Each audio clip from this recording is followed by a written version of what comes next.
Salvation Army. How's it going this morning, Jared? It's great. It's good to be with you folks. Hey, thank you so much for taking a few minutes to chat with us today. Lots happening in the next few weeks and Yes. next month, really, at the Salvation Army. You've got a lot of opportunities for people to win something if they help support you. So tell us first of all about these playoff tickets that you've got. If you fill out I believe, a survey over at the thrift store. Eh? Yeah, so, we're big fans of the Huskies. Who can't be? And they're doing well, although they lost last night. Yeah. We want to keep rooting them on all the way Yes. through. And so we just thought, hey, why not support them and invite someone to get a chance to get out to the game, maybe someone who never has or someone who just really wants to. And so, we've got an opportunity to win 2 free tickets to a playoff game. Could be the game coming up this Friday. And all you got to do is come into our thrift store and fill out a survey. We're trying to grow our thrift store business. It's a big part of what we do, and we were looking for good community engagement. And so come on in, check out the great finds of the thrift store, fill out a survey, and you can enter and have a chance to win 2 playoff tickets and 2 really cuddly little husky stuffies that have little husky that's jerseys. adorable. They're adorable. So you don't want to miss out on that. It's already started. So from today all the way till probably end of Thursday, people can come in and enter that draw. Okay, what kind of questions are on this, sir? Is it like a quick survey, I assume? Yeah, it's just what things like what brought people to the store. What are things that they would like to see in the store? Maybe the layout, or how our prices are. Any comments? And there's a little section on there if people would give kind of a feedback review. We're just in the midst of developing unique social media pages for the thrift store. So we're going to have our own Facebook, Instagram, Cool. and TikTok pages just for the thrift store to try and grow awareness and promote a lot of the sales and items that are coming through. And so that customer feedback is going to be really helpful for that. And those are things people can be keeping an eye out for as well really soon. All right. Well, that's one of the things happening. But I want to really quick touch on Hunter and his first ever food drive for you guys. Now, this recently happened. We read it in Good News. I read it in the news. And he got a lot of food. Yeah. Yeah, it was so special.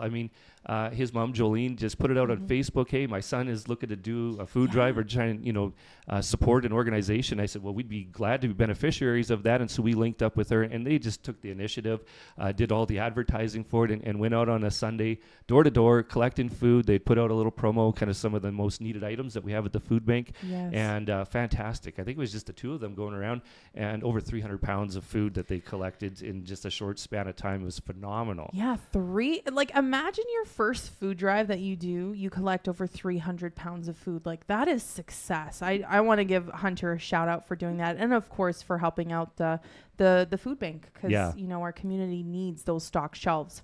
Yeah. Now, I will say, too, if you do a food drive and you're a kid and you don't get 300 pounds of food, that's okay. Every little bit helps. Absolutely. Yes. Yeah. And we love seeing that, right? And it was really neat when he came in.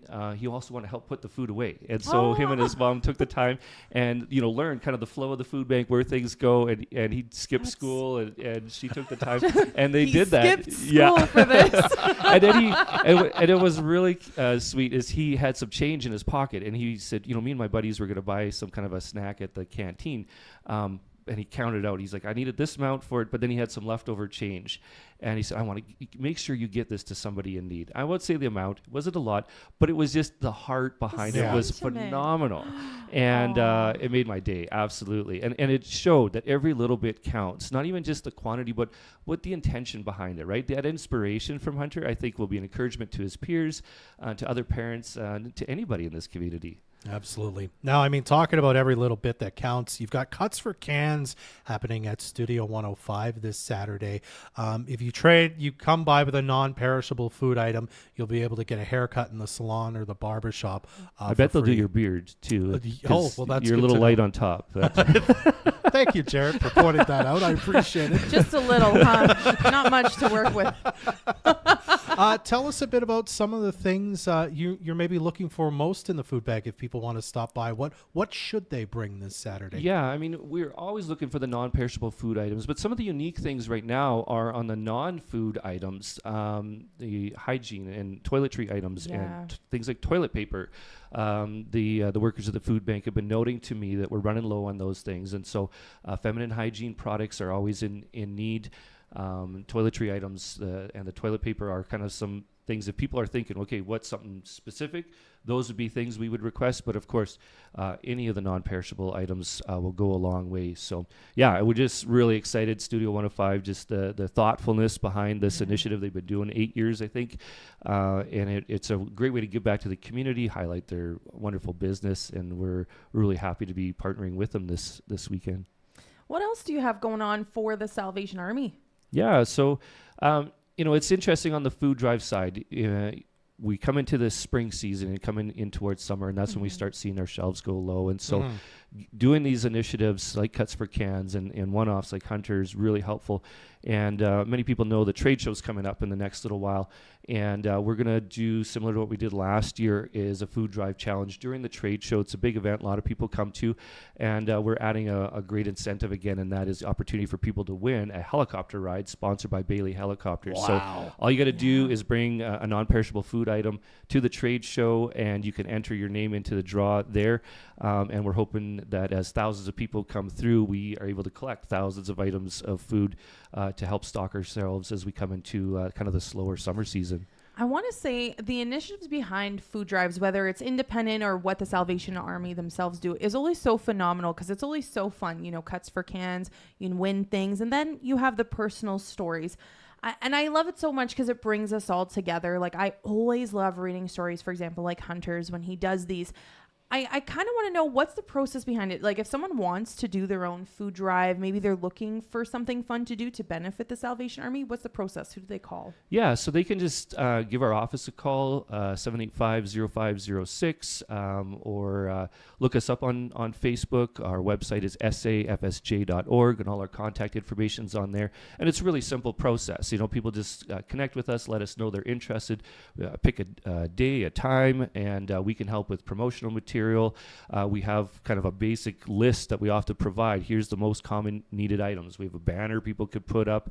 I know the Association for Community Living, they're doing some food drives for us upcoming as well. Almost forgot about. Actually. Yeah, I think you're right. 9:30 to 12 at the Pomeroy Sports Center. And then also on the 26th this month as well. Yeah. So, and they just reached out, said, hey, what are the things you need? And just take the lead on it. We can promote on our social media platforms and love cross-posting with other people's platforms as well. And so it's pretty straightforward. But yeah, once people know and are aware, when you're shopping at the store, it doesn't take that much. Just add a couple other things to your basket and drop them off at these different locations. I suppose that's the key too, is like you can just do a food drive and come by and donate it, which is great.